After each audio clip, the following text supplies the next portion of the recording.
Analisis kasus PT Garuda Indonesia. PT Garuda Indonesia merupakan sebuah maskapai yang cukup terkenal di kalangan masyarakat.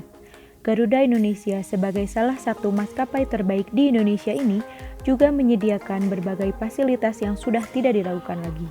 Upaya yang dilakukan Garuda Indonesia dalam meningkatkan citra perusahaan yaitu melakukan restrukturisasi manajemen dan mengubah strategi perusahaan menjadi customer centric atau perusahaan berfokus pada pelanggan. Artinya dalam menjalankan usahanya, Garuda Indonesia lebih mengutamakan kepuasan pelanggan dibandingkan harus berlomba-lomba dengan maskapai lain dalam menurunkan harga atau tarif penerbangan untuk mendapatkan pelanggan sebanyak-banyaknya. Garuda Indonesia bersaing tidak dalam harga. Garuda Indonesia menawarkan harga tiket yang lebih tinggi dengan komitmen memberikan pelayanan yang lebih baik bagi pelanggannya.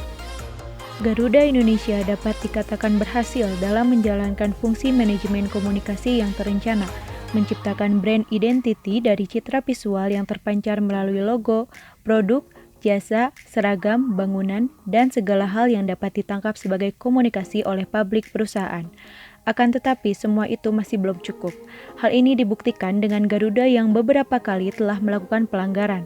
Salah satunya adalah pelanggaran penyelundupan motor besar Harley Davidson, sepeda yang dilakukan oleh Direktur Utama dari PT Garuda itu sendiri, yaitu I Gusti Ngurah Askara dan Nafdi Putra atau biasa disebut Ari Askara oleh Menteri Badan Usaha Milik Negara Erick Thohir.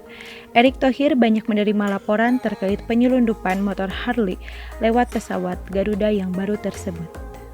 Laporan ini kemudian ditindaklanjuti oleh Erick kepada pihak Bea Cukai dan meminta atas Dewan Komisaris Garuda melakukan internal audit atas laporan-laporan tersebut. Laporan hasil audit internal dari Dewan Komisaris ini menjadi salah satu pertimbangan Erick memberhentikan Ari Ashoro dari posisi Direktur Utama yang telah diduduknya sejak September 2018 silam. Dari khusus itu, Kemenku dan Otoritas Jasa Keuangan OJK melakukan penyelidikan terhadap laporan keuangan tersebut. Hasilnya, laporan dianggap tidak sah karena tidak sesuai dengan standar pelaporan dan akuntansi. Kemenku pun memberikan sanksi kepada perusahaan agar melakukan pembetulan laporan keuangan. Sementara, OJK memberikan denda senilai 100 juta kepada masing-masing komisaris dan direksi secara kolektif. Sebagai pimpinan perusahaan, seharusnya Ari mampu bertindak secara profesional. Ia harus memisahkan antara mana yang harus dilakukan sebagai profesionalitas kerja dengan kepentingan pribadinya. Dari kasus ini, dapat disimpulkan juga bahwa pimpinan kurang dapat menjalankan tugasnya sebagai pemimpin yang benar. Ia tidak dapat mencontohkan perilaku yang seharusnya dilakukan seorang pemimpin kepada bawahannya. Tidak dapat dipungkiri bahwa kelalaian sebagai pemimpin ini harus memberikan efek kepada bawahannya.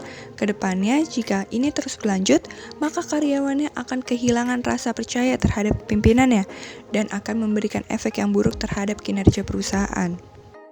Dari berbagai kasus Garuda di atas, terbukti bahwa sesungguhnya PT Garuda sudah beberapa kali melakukan pelanggaran.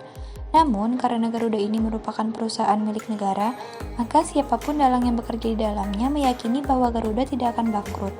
Hal ini dikatakan oleh pengamat BUMN yaitu Danang Widoyoko. Masalah Garuda ini tidak akan pernah lepas dari ketatnya aturan bisnis penerbangan dan minimnya tekanan untuk mencapai target dari pemerintah. Hal ini nantinya akan berimbas pada para direksi Garuda yang kurang memiliki motivasi untuk berprestasi dalam mencapai target perusahaan.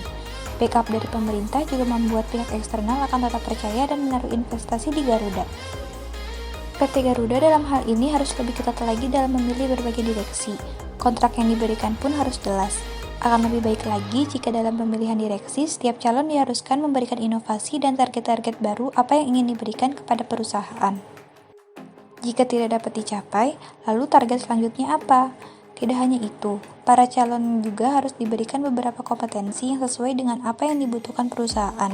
Hal ini agar direksi yang terpilih pun sesuai dengan standar perusahaan. Sekian presentasi dari kelompok 11. Mohon maaf bila ada kekurangan.